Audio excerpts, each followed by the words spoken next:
Good evening, I'm Anna Sale.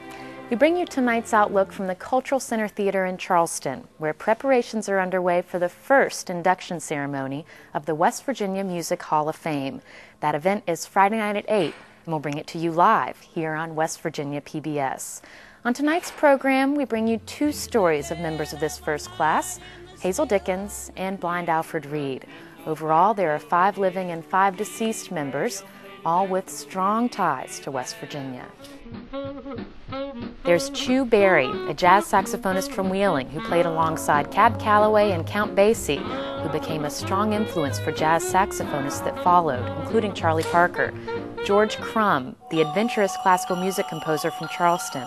His works incorporate unorthodox playing techniques and compositions and have earned him a Grammy and a Pulitzer Prize. Little Jimmy Dickens, the country singer from Raleigh County who's been a mainstay at the Grand Ole Opry for more than 50 years. Molly O'Day of Huntington. She was a country singing superstar in the 1940s who helped then unknown songwriter Hank Williams break into the music industry. Billy Ed Wheeler, a playwright, poet, and songwriter from Boone County who wrote such country mainstays as Coward of the County and Jackson, the duet made famous by Johnny and June Carter Cash. Johnny Johnson, the piano player from Fairmont. He played in Chuck Berry's band and was the inspiration for the rock and roll classic Johnny Be Good. Clark Kessinger, a fiddler born on the Kanawha-Lincoln County line at the end of the 19th century, who became a star during the folk music revival of the 1960s. And Bill Withers, the singer and songwriter from Raleigh County, whose R&B songs Lean on Me, Ain't No Sunshine, and Just the Two of Us have become American standards.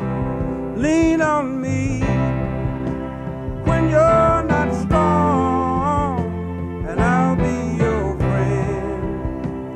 I'll help you carry on for. We're upstairs now at the Cultural Center, surrounded by an exhibit called The Art of West Virginia Music that was put together by the West Virginia Music Hall of Fame. And joining us is the vision behind the Hall of Fame, Michael Lipton. Hi, Michael. Hi.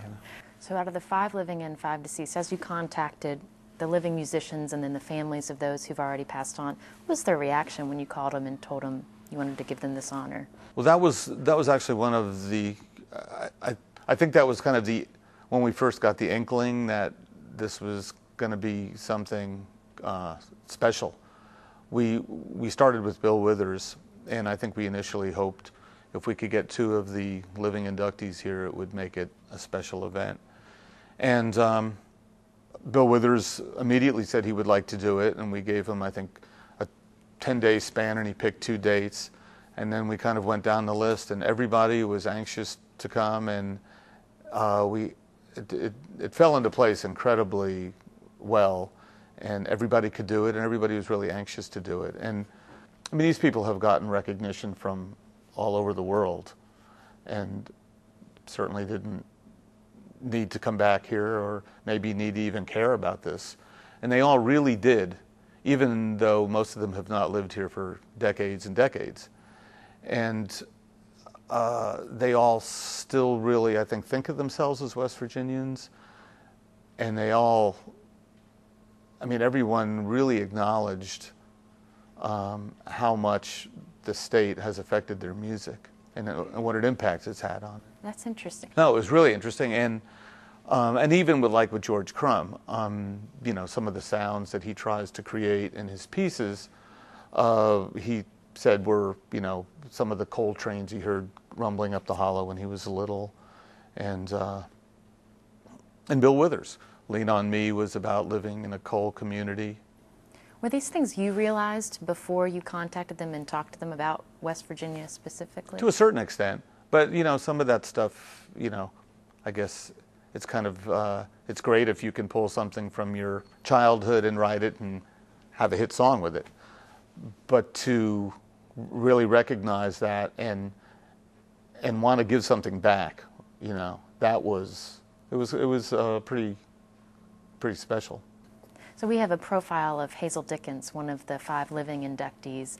When you think of her and her music, what comes to mind? She of all the inductees, she may be the you know, the quintessential West Virginia Appalachian sound. You know, you hear her voice and it's just instantly evokes that. and she's been really influential on labor songs, and but she's also written beautiful ballads as well. And one of the songs that we're going to do, and we hope that she'll join in, is her song "West Virginia, My Home."